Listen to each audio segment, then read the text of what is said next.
Hello, my friends, and welcome to a very special edition of the podcast.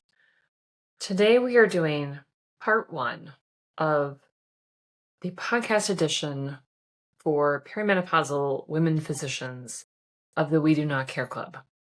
Now, if you have no idea what I'm talking about, you need to hop on Instagram and follow Melani Sanders.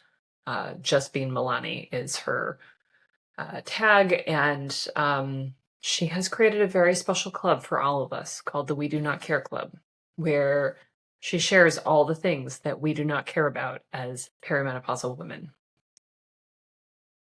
I have thought a lot about how I wanted to approach this, and to be quite honest, I had so many different ideas about how to put this together, but I think what I want to do today for part one is to highlight the areas where I want to give you deep permission to stop caring. Now, as a coach, as a human, as a physician, as a mom, as a daughter, as a wife, right? We do care. We care a lot, actually. And yet, there are many things that come to us that are asking us to care about them in various ways that we have been pressured or scared into caring about, that I would like for us to let go of. But also some things that are very unique to medicine that are part of the burnout problem, are part of the reason why we are exhausted and overwhelmed and overworked. And I want to open the conversation today about different buckets where I want us to start embracing the we do not care philosophy that has resonated so much with probably millions of women at this point. Because unless we stand up and vocalize that we are no longer going to waste our brain energy on these things, we will continue to be consumed. So, for the purposes of today, I'm going to talk about at least 3 different areas where I see this come up for women physicians in particular. And then I'm hoping to hear from some of you about the actual things that you do not care about. I would like for you to send me a message. You can tag me on Instagram, Megan Mello MD. You can send me an email, Megan, MEGAN, at healthierforgood.com, and let me know what the things are that you do not care about, so that next week in part 2, which will come out on, what day is it? I don't even know. Let's see. That will come out on July 8th, Tuesday, July 8th, that we will be able to share the list of all the things that we do not care about anymore. If you are not yet perimenopausal, if you are postmenopausal, I welcome you to just join in, because let's not wait until we're in our 40s to stop caring about these things. Let's see them up front, and right out of the gate as things that we are not going to waste our brain energy on. And if we haven't let go of these things by the time we're out of our 40s and beyond, now's the time. Now is the time, my friends. So join me.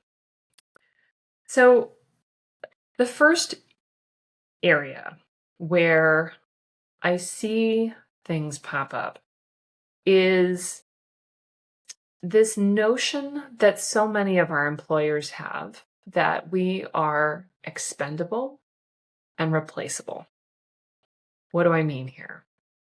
What I mean is that there is very much a mindset within medicine that the physician in particular is someone who can be run through the ringer as many times as possible, back and forth and back and forth and back and forth, because our primary drive is to serve humans. And, let's not argue with that. I don't think anybody went through the rigors of medical practice and training to not serve humans. That would be a lot of work. We're not doing it because it's glamorous. There's some poop and some blood, and there's some gross stuff that's involved, right? There's a lot of long, long, long, long hours. But this idea that you can just work us and work us and work us, that you can have us on call 7 days a week, never able to turn the pager off, that you can have us on Q3 call and just call it good and you can remain understaffed, right? This idea that in order to make the capitalist machine, right, of the American industrial healthcare complex, whatever you want to call this stuff, that we just need to crank the physicians harder because that's what generates the revenue. We can't not care about it in the sense that it is the way that the money flows, right? Because if we can't see that the money flows this way, we are going to be victims of this for sure. But we also need to figure out, if I am going to make it work in medicine, how am I going to take care of myself and stop buying into this notion that I should work myself to the bone because there's some higher good at the end of it, right? That somehow finally I'll be enough, that they won't keep asking me to work in this way, right? That there's some finish line I'm going to cross, and then things will get easier and I'll have the support that I need and I'll have earned the acclaim. That is a false narrative that I think too many of us buy into. And I know myself included, I just had this idea that maybe if I made myself better and better and better all the time, that I would feel the respect that I sought from leaders in such a way that, I don't know, that my requests would be granted, that I could get time off when I asked for it, that I'm not sure exactly what I thought was going to happen, but I did think something was going to happen when I had finally proved my loyalty enough. And my friends, it did not happen. It did not happen. But I see this in other people, so I know it's not just something in me. And we need to let go of this idea that we should run ourselves into the ground. And let's let go of this fear that we are replaceable. Again, this machine of medicine has wanted us to all be the same. It wants us to just roll along, don't ruffle feathers, always say yes, and always have the same skill set as everybody else so that you're fully replaceable. But that's just not how humans are. And my friends, we are incredibly human. So yes, it might be that there are more physicians in the pipeline behind you. Yes, there might be that, during tough hiring times, like which is going on right now, right? Most places are in a hiring freeze. And yet, there are also incredible staffing shortages everywhere, which is just a total mess. I digress. But you are not replaceable in that if you are someone who takes care of patients, right, who is valued by colleagues, valued by your patients, you are not replaceable. Yes, perhaps they are going to hire somebody into your role, and that person may or may not have your same level of training, but they certainly don't have your special sauce of expertise, experience, and the care that you bring. You, my friend, will always be important. You will always be someone that people should value working with. And if that is not what you are experiencing, please do not be afraid. Please do not be afraid to take care of yourself because you are actually not replaceable. You are not. And we shouldn't sit and live in fear thinking that we have to work ourselves to the bone because otherwise we're going to be replaced. If they lose us, meaning we decide to leave, then they have lost us and we are not replaceable. Can you imagine for just a moment what would happen if all of the women physicians in this country stood up and walked out the door and said, "We're not doing this anymore. We are not playing by this game anymore"? What on earth would happen? No. Is that going to happen? No, it's not. But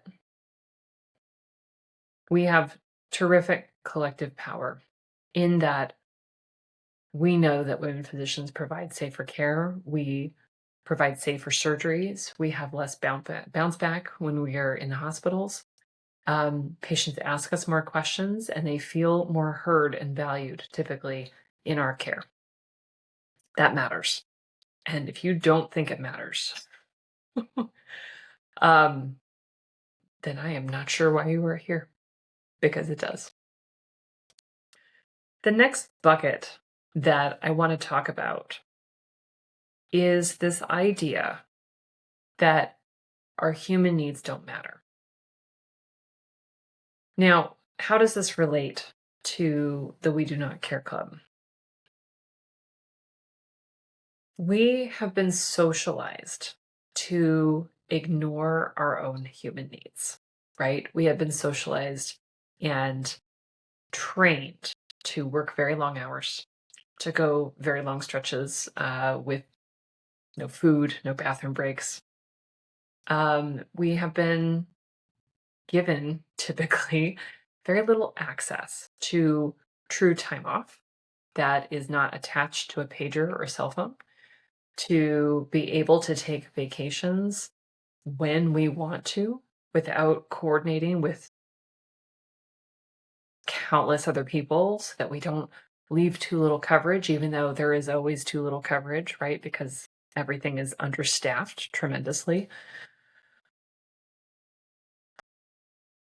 That we feel tremendous guilt, right? When we call out sick because we are sick, or our child is sick, or we have cancer, or, maternity, any number of things. We have been trained to think that our human needs are a burden on the system to the extent that most physicians I know are putting off their self-care. They're putting off their health in some ways. I remember one of the psychiatrists that I used to work with saying that she used a vacation day to go get her colonoscopy. And I was appalled by that. That was the only way. It was the only way that she could take the time off. It's like that is not a vacation, my friends. Who's in GI, right? um, but here's the thing, right? So we've been socialized to think that our human personal needs do not matter. And when we have those needs come up, which I will say will come up more when we are used to not taking care of ourselves, right? If we are chronically dehydrated, if we are not getting our checkup, right? If we are perimenopausal and our estrogen levels are all over the map and we have not yet sought any healthcare, right? We will face very real human struggles and conditions, right? Um, as an obesity medicine physician, I have a large number now of physician patients on my panel that I care for who are seeking help for weight management, who are perimenopausal, who are pre-diabetic, who have high cholesterol, all of the metabolic struggles. And some of them, at least have been chronically pushing off their self-care because they're too busy at work, they're too overwhelmed, they have kids, right? They just cannot make their self-care happen because they believe that their self always comes last. We need to embrace the We Do Not Care Club here and say, we do not care that you think that this is how much I should work. We do not care that you think that I need to have inbox zero. We do not care that you think that you don't have to staff me to help support the thousands of patients I have on my panel in order to provide safe and adequate care. We cannot accept that as a reason not to care for our own human needs and bodies, right? We need to have time off. And I mean real time off. And that includes hours when you're off the clock, but it also includes vacation and sick leave and adequate maternity leave, right? It includes all of those things. But you will have to embrace the We Do Not Care Club in standing up to the pushback that you're going to get when you are taking care of yourself and people see that as a problem, right? Because it is in the way of something that they want, right? They want more of your time. They want you doing things in a certain way and without the support, because that's just not very efficient, is it, right? Ugh. We have to let go of this idea that we come last, because eventually we won't be able to stand up and deliver the care, right? If you do not care for yourself, you are not going to be able to continue to show up day after day, week after week, year after year. You have to start taking care of yourself. So embrace that we do not care. We do not care that you think that this is the number of hours that I should work. We do not care that you think that Q3 call for years at a time is totally doable. We do not care. No, we are not going to do that. We are not going to continue to sacrifice our health in order to prevent you from having to hire someone else. It's not okay. All right. The third area where I see this coming up is that we are valued for our critical thinking skills. Now, there's a lot of hubbub about AI, right? And what is AI in medicine going to be able to do? Some people will see it as a threat. Some people will see it as a tool. But AI, as good as it is not the same as a human sitting and trying to interpret and listen to the words of another human. Now, let's just put aside AI because I don't really want to go down that rabbit hole. But being cared for by a human requires critical thinking on behalf of the human. I think we have all probably had care experiences where someone was not using critical thinking, where someone was just checking a box and not using their brain. And we want to be the people who are thoughtful, who are running a nice balance between not over evaluating, but also not under thinking, right? Our critical thinking skills are incredibly valuable. However, when we are using critical thinking skills to ask questions, to give pushback or feedback, and it is counter to what our leadership wants, or I don't know, insurance companies, or any number of things, there, the critical thinking is not valued. And in fact, we often receive quite a bit of censure, blame, gaslighting, and just flat out judgment. It's a weird position to be in where we are paid to use our brain. We are paid to be thoughtful. Are paid and valued to be able to take in a large amount of information that is often messy and not organized, and be able to interpret the words that people say and the physical findings that we can diagnose, right? And the labs and put all of those pieces together and be able to come up with an idea of what is going on in this human body in front of us, right? Critical thinking skills, so important here. And yet, when it comes to critically evaluating the new clinic policy or wondering why the new clinic policy is not being followed, right? When people are knocking on their door and like, well, they checked in 16 minutes late, and I know the office policy says 15 minutes, but I just thought I would come and check. Um, this is a problem. This is a problem where people do not like us speaking up. They do not like us not just saying yes, ma'am, right, to whatever new policy is being implemented. They do not want our critical thinking skills to be used in a way that will challenge them in any way. Do you see this juxtaposition where we are both honored for our critical thinking skills, but also censured for them? We need to embrace some we do not care here for the pushback, for the feedback that we are not being a team player. We need to have a bit of, I'm just going to call it, we do not careness about that in order to keep with our boundaries, in order to advocate for safe care. And it's not always going to go well. It's not always going to go well. We've all heard stories, right, of physicians being replaced by mid-levels in large amounts. And it's not the same. It's not the same.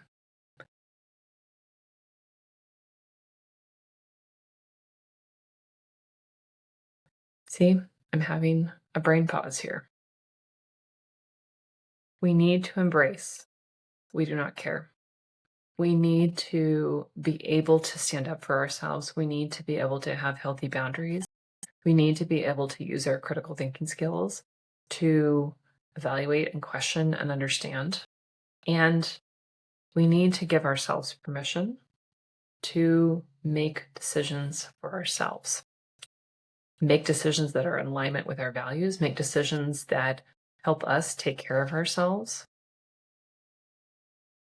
If not now, when? So these are the three buckets.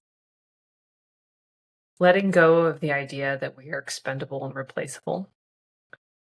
Letting go that our human needs don't matter. Letting go that our critical thinking skills should never rub anyone the wrong way. These are the buckets that we need to embrace for the We Do Not Care Club. These are the things that we will have to let go of because we cannot wait for medicine to figure it out. We need to do that work now. So, what I would love is for, again, you to send me some things that you do not care about that fall into one of these buckets. You don't even have to name the bucket. I would just love to hear what are the things that you do not care about. And as far as I'm concerned, it's okay if they are dipping into the arena of medical leadership, insurance companies. It might dip into your personal life too. What are the things that you do not care about that happen at home? What I am trying to stay out of is I'm trying to stay out of the patient bucket because I really just don't want to go there. But I'll just share this one with you. I do not care if your normal temperature is 95.7. and today you are 97.6, and therefore you have a fever. I do not care. That is one thing I solidly do not care about. All right, my friends. This was a little bit off the beaten path. I hope that you will send me some of the things that you do not care about. I hope to be able to share that for the episode that comes out on July 8th. I hope that you know that I do care about you. Until next time, take care.